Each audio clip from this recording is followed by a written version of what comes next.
जय हो भोजपुरिया समाज। जी हाँ, तो अब की बार भोजपुरिया king power star Pawan Singh ji और भोजपुरिया क्वीन मिस अक्षरा सिंह जी के जोड़ी के तीन वैसा सबसे सुपरहिट वीडियो गाना के खबर लेके बनी जो कि पूरा भोजपुरी में धूम मचा दिल बा, तहलका मचा दिल बा।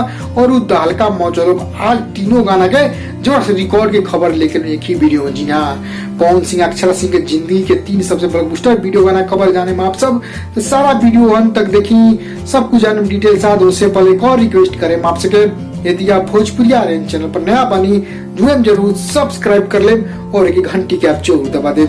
जी हाँ, तो चलिए आप लोग बताइए नया तरोताजा रिपोर्ट बड़ी खबर उनकी पवन अक्षरा के जोड़ी जब रहा तो सबसे पॉपुलर जोड़ी रहे पूरा भोजपुरी पूरा ऑल ओवर इंडिया में चारों तरफ तहलका मच रहे ये जोड़ी के पाके। जी हाँ, लगातार 12 से 13 फिल्म आई जोड़ी के, लेकिन अब ये जोड़ी नहीं आ सकता सामने, अब वो बाद में बात कर जाए।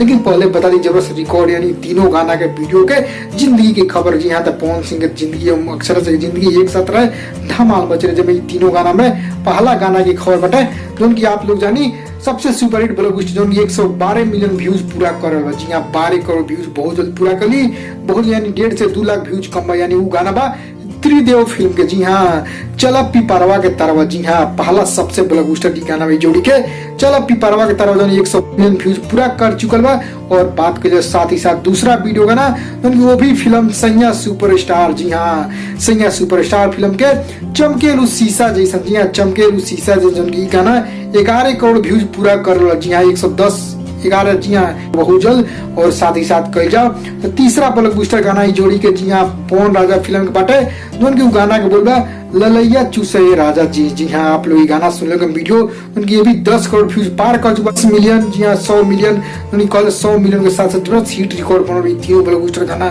जी हाँ, तो पवन अक्षरा के जोड़ी तीन ब्लॉकबस्टर गाना खबर एक ही वीडियो में बता देनी। तो आप लोग खबर जरूर पसंद पर लाइक करें शेयर करें चारों तरफ ताकि सभी जान लो।